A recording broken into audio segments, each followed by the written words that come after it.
Hi friends, this is Ranjit from Vibedu, and today we are going to discuss an important topic with regards to abroad education. So what is this important topic? The important topic is, for example, let's see, whenever a student wants to study abroad, the first thing comes into his mind is the course fee and the living expense. Whichever the country you take, for example, US, UK, Canada, Australia, or any of the countries. So when it comes to the average tuition fees, it will be somewhere around 10 to 15 lakhs. And again, when it comes to your living expense, it will be same around 8 to 10 lakhs.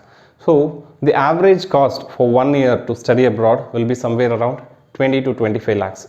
So many students are trying to or planning to study abroad, but the thing is they are unable to afford that much of fee to study abroad.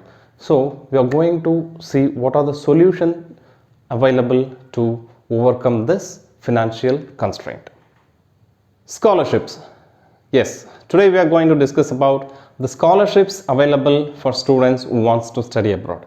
So there are three types of scholarship, that is main scholarships. There are merit based scholarship, need based scholarship and special scholarship.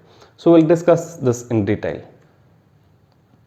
The first one is merit based scholarship. So what is merit based scholarship? As the name tells, it is purely based on your merit. So what is this merit?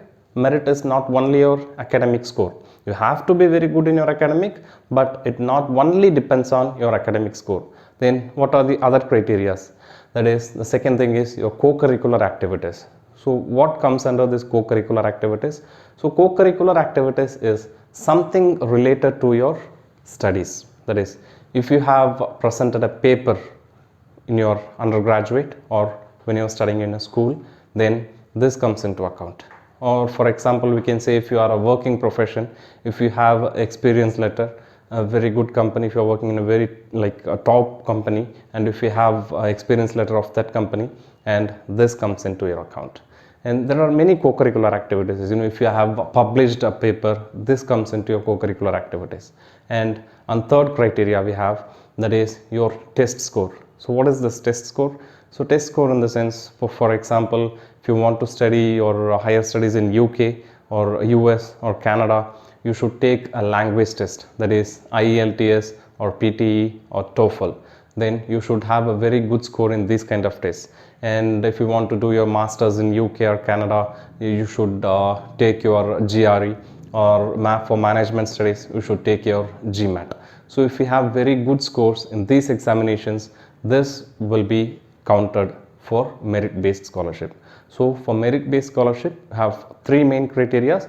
One is your academic, second is your test scores, and third one is your co-curricular activities. And the second type of scholarship is need based scholarship. So what is this need based scholarship? For example, we can say if a student is very good in his academics and if he really wants to study abroad, but his family is from a lower financial background, then he can apply for this need based scholarship. So if he wants to apply for this need based scholarship, he should be really good in his studies, that is in his academics, and he should have a certificate or a proof that his family is from a low income background. This is second one. And third one is special scholarship. So what is this special scholarship? Special scholarship is something for provided for like we have disabilities scholarship. And for example, if you are good in some other activities like sports, then these scholarships comes under special scholarships. And these are the three types of scholarships and the eligibility criteria. How to find and how to search for the scholarships, that is the sources of the scholarship, where do the scholarships comes from, and how we have to search for the scholarships, how we have to find the scholarships, and how we have to apply for the scholarships. That we'll discuss now. See, first thing is who are providing these scholarships. The first thing is government, the government of your home country and the government of your destination country.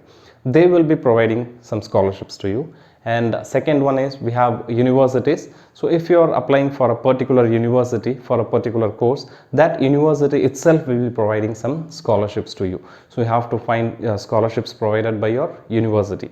And third one is corporate scholarship. So corporate scholarship in the sense, like we have some big companies in our country or in this world, and these corporate companies, they provide scholarships to the students for their higher studies. And next one is we have a lot of trusts, and we have a lot of philanthropists, and they will be providing some scholarships to the students for their higher studies.